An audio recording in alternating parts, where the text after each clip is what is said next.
S, ಶಾಸಕರಾದಂಥ Srinivas ಅವರು ನಮ್ಮೊಂದಿಗಿದ್ದಾರೆ. ಬೆಳಗ್ಗೆಯಿಂದಲೂ ಕೂಡ ರಕ್ಷಾರಾಮಯ್ಯ ಅವರ ಪರ ಪ್ರಚಾರ ಕಾರ್ಯದಲ್ಲಿ ತೊಡಗಿದ್ದಾರೆ. ಹಾಗೆ ನೋಡಿದರೆ ಸುಮಾರು 8 ಕ್ಷೇತ್ರಗಳಲ್ಲಿ 5 ಕ್ಷೇತ್ರಗಳಲ್ಲಿ ಕಾಂಗ್ರೆಸ್ ವಿಧಾನಸಭಾ ಕ್ಷೇತ್ರಗಳಲ್ಲಿ ಇಲ್ಲಿ ಗೆದ್ದಿದೆ. ಹೀಗಾಗಿ ಅದು ರಕ್ಷಾರಾಮಯ್ಯ ಅವರಿಗೆ ದೊಡ್ಡ ಪ್ಲಸ್ ಪಾಯಿಂಟ್. ಮತ್ತು ಎಲ್ಲ ಶಾಸಕರುಗಳು ಟೊಂಕ ಕಟ್ಟಿ ನಿಂತಿದ್ದಾರೆ ಅವರ ಪರವಾಗಿ ಕೆಲಸ ಮಾಡೋದಕ್ಕೆ.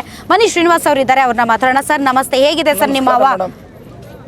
ನನ್ನ ಹವಾ ಅನ್ನೋದಕ್ಕಿಂತ ಕಾಂಗ್ರೆಸ್ ಹವಾ. ನೆಲಮಂಗಲ ಕ್ಷೇತ್ರದಲ್ಲಿ ಶಾಸಕನಾದ ಮೇಲೆ ನಾನು ಅಭಿವೃದ್ಧಿ ಮಾಡಿರ್ತಕ್ಕಂಥ ಈ ಕ್ಷೇತ್ರಕ್ಕೆ ಅಭಿವೃದ್ಧಿಗೋಸ್ಕರ ತಂದಿರತಕ್ಕಂಥ ಸುಮಾರು 1000 ಕೋಟಿಗೂ ಮೀರಿದಂಥ ಅನುದಾನಗಳು, ಶಾಶ್ವತ ಯೋಜನೆಗಳು.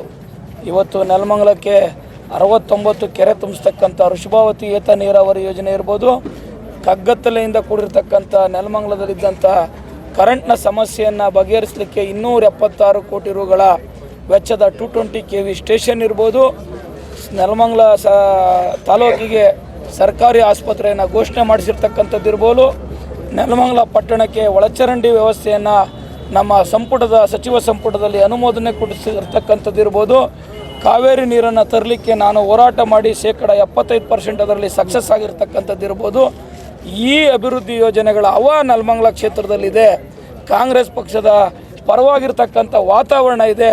ಅದು ನನ್ನ ಅಂತ ಹೇಳಿದ್ರೆ ಅದು ತಪ್ಪಾಗ್ತದೆ. ನಮ್ಮ ಸಾರ್ವಜನಿಕರು, ಮತದಾರರು ಕಾಂಗ್ರೆಸ್ ಪಕ್ಷದ ಬಗ್ಗೆ ಇವತ್ತು ಭಾಳ ಉತ್ಸಾಹದಿಂದ ಬಂದು ನಮಗೆ ಆಶೀರ್ವಾದವನ್ನು, ಬೆಂಬಲವನ್ನು ವ್ಯಕ್ತಪಡಿಸ್ತಾ ಇದ್ದಾರೆ.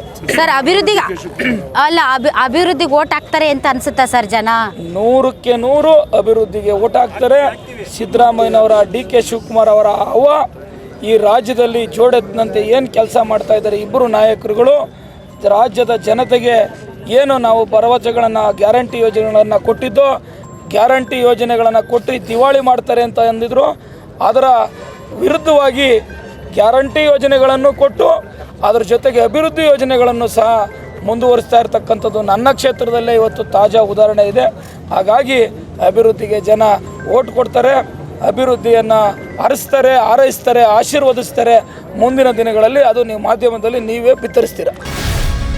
ಗ್ಯಾರಂಟಿ ನ್ಯೂಸ್, ಸುದ್ದಿ ಖಚಿತ, ನ್ಯಾಯ ನಿಶ್ಚಿತ.